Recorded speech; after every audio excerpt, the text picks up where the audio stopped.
Welcome to Flash, right here at Comicstorian. My name is Benny and I'll be your narrator for this crazy multiversal adventure. Today we're going to be covering Flash Forward issues 1 and 2, which is going to be continuing the storyline of Wally West Flash. For those who don't know, when Rebirth came around, we discovered that Wally West was lost in the Speed Force. He was brought back by Barry Allen, but he didn't have his wife or his kids, and he still remembered having a wife and kids, even though they didn't exist. This eventually drove him insane, and he went to a location known as Sanctuary, in which we saw the storyline Heroes in Crisis, and the guilt and the depression got to him, and he lost control of his powers, killing many of his friends. As punishment, he was placed in prison, and that's where this story is going to begin. A redemption arc for your favorite Wally West. Throughout the great cosmos, there have been beings tasked with watching and preventing calamities from spilling from one universe to the next. The cosmic being known as Tempest Fugonaut sees something in the void, a darkness, one that threatens all creation as we know it. This darkness is something that he has never seen before, something no one has ever dared to imagine. For every good thought in existence, there is a dark and twisted opposite.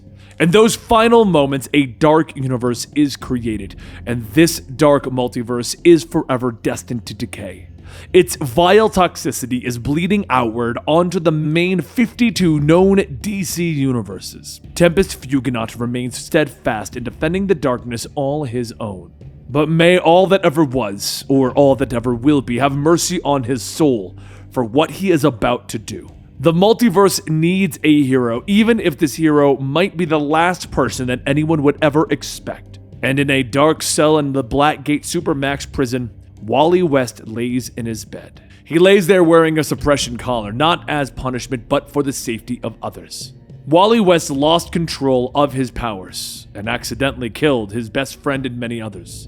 And right now he is staring at the ceiling, unable to sleep. It's not even a possibility, and dreams, well, he doesn't deserve them. Peace, forgiveness, redemption after everything that he's done. All he deserves are the memories of this nightmare that he's made for himself.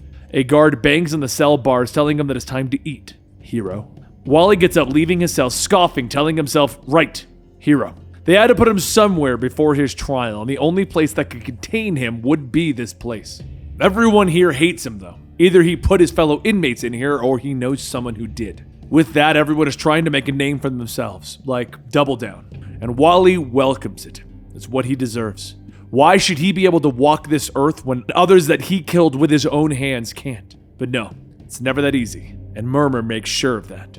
Murmur doesn't protect Wally out of compassion. He did it so that Wally would live, so that he would suffer as long as possible with his guilt, and he does. Day or night, they are there. The memories, the framing of innocent people for his own mistakes. His time in Sanctuary was supposed to help him heal, but instead it broke him down. He was ready to put his money where his mouth was, killing a future version of himself to establish an alibi. How crazy was he that all of that made sense at the time? He tried to close his eyes, and all he could see is them. Not just his past friends, but Girder trying to kill him in his sleep. He quickly rolls out of his bed to avoid Girder's attack, only to be picked up by Tar Pit. The two take turns beating into Wally, punching him, kicking him, slamming his head into the ground. But what they didn't take into account was accidentally breaking Wally's suppression collar. In less than a second, the two bad guys are taken care of. However, maybe he should just give up. This could be it. And that's when a portal opens up and Tempest Fugonaut steps through, telling Wally that he cannot give up. There is still some fight left in him.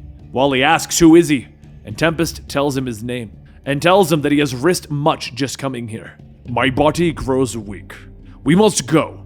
There is much work the fastest man alive needs to do. As the two men are pulled into the portal, Wally looks around asking, where is he? What is this place? Why do they need him? Tempest explains that the orbs around them are pouring in from a dark world that refuses to die. The darkness is seeping into other universes and corroding them, and if they do nothing, all will be lost. Wally says, yeah, sorry, not interested. Even if I had the skill set to travel between universes, and I don't, I tried the hero thing, and a lot of people are dead because of it.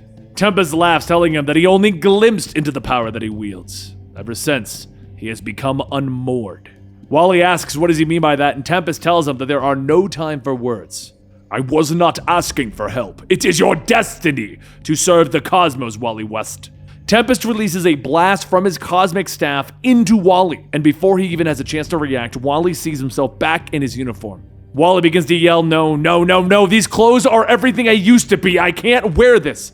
And the light begins to shine, and Tempest tells him, "All will be made clear. Good journey, Wally West." Wally spins back to run towards Tempest, but as he does, a portal opens, and Wally shoots straight through. On the other side, he stops just before a beaten Superman, and he asks, "Who are you? What is happening?" As Superman coughs, telling him, "My name is President Superman. I cannot fall." As Superman collapses, Wally hurries over, catching him, and Superman says, "You should not be here." Wally tells him that he certainly agrees with that, Mr. President Superman. Why are we in the White House, and why is everything destroyed? Superman says, "I can't protect you from..." But just then a black, fleshy creature bursts through the walls, roaring. And Wally shouts, "Right!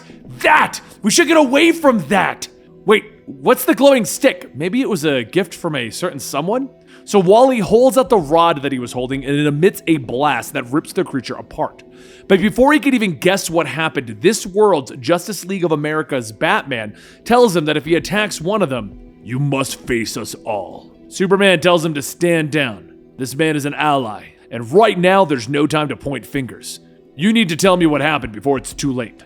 Earlier, while flying home on a self-piloted Bird Plane 1, he was ambushed by an unidentified threat. Below in the Grand Canyon, he found the assailants, creatures of a fierce and incredible corrosive power, a thick, dark energy that even now he struggles to explain. Their savagery was unspeakable, and their very touch felt like the death of worlds. Once he got back to the Oval Office of Solitude, he learned that this dark energy comes from an alternate universe. After running a simulation, he found that if they don't stop these demon creatures, they will take over the Earth within the hour. What's more, Congress has authorized the launch of the anti-life bomb. If they can't fight past the dark matter and stop the bomb within the next 15 minutes at the Grand Canyon, millions will die in the blast radius. Wally blasts President Superman with the cosmic rod, telling him, "At ease, I'll stop this." He begins to run, yelling to Tempest that he really could use a few more details here, and a projection of Tempest Fugonaut appears, telling him that his mission is to seal the darkness with the staff. But right now, you are too late. The anti-life bomb or the dark matter eating this world, whatever you do, millions will die regardless. You need to move on to the next world. This one is a lost cause, West. Wally leaps off the cliff, telling him, "Well, that's not gonna happen. I'm here, and I'm gonna stop this." As he lands, he's confronted by the Retaliators, but they're not happy about his presence. Wally calls out to them, asking if there isn't any way that they would just trust that he is a good guy and let him deal with the dark matter that they are standing on. And he's got a staff. It's like a whole thing. American Crusader tells him, "There is a great darkness falling on our world. Its trails led us here. We do not have the luxury of trust at this moment." Wally charges through the American Crusader, but before he can get far, he's struck by lightning from Thunder Rider and Wind Rider. He falls to the ground asking, "Really? Too bad that lightning strike just supercharged me, so I can give it back 10 times harder." He throws the lightning back, knocking the two out of the air, and the giant blue behemoth stomps through, shouting, "Behemoth bash!" Wally jumps over the swinging arm, telling him, "I just want to do this!" Light shoots out of the cosmic staff and into the black goop, and it spirals in a frenzy. Thunder Rider tells everyone that he's received a signal from their home world. Their Earth is beginning to heal itself. Wally then asks, "Wait, you're not from this world?" Whatever the case, this portal that's opening isn't going to stay open forever. If you're thinking that this is an opportunity to get back home, then this is it. As the Retaliators all run into the portal, Wally tells himself that he needs to think. He has 6 seconds until the anti-life bomb lands.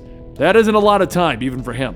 Just then, a fully healed President Superman flies down holding the bomb, asking, "Were you looking for this?" Wally yells, "Actually, yeah! Glad to see the staff purged you of your dark energy."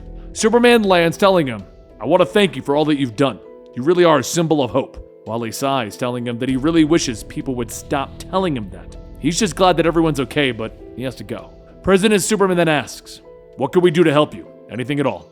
But before he could finish, Wally takes off into a portal, leaving the world behind. Elsewhere in the cosmos, Tempest Fugonaut watches, telling him that that was nicely done. Soon he will learn the real reason why he was chosen, but he's not ready yet. More worlds are on the brink of disaster. But meanwhile, on the dark world that won't die, statues of the fallen are constructed. Narc, Commander Steel, Arsenal, Lagoon Boy, and so on. A hand reaches out to touch the statue, stating that they weren't here yesterday. Are they statues or gravestones? Iris West tells her twin brother Jai that it'll be okay. Promise. And Jai says that he's scared. Remember when Daddy made that very same promise? And that brings us to the conclusion of Flash Forward issues 1 and 2. So if you're looking for what happened to Wally West after the Heroes in Crisis book, well, this is it. He's going through the multiverse, learning about different powers and abilities that he may have, and looking at different versions of our favorite superheroes. Don't forget to subscribe and give this video a like to let us know that you want more of it, because he's going through a lot of worlds, which includes a vampire world with the Vampire Justice League and various other ones like a revived world of old superheroes. You never know. It's going to be awesome. It's going to be a lot of fun. I'm going to try to put it out as a weekly basis for you guys. So if you subscribe, you're going to get to see each and every part of that. So hopefully you guys enjoy this, and I guess I'll see you next week if you're just here for Flash.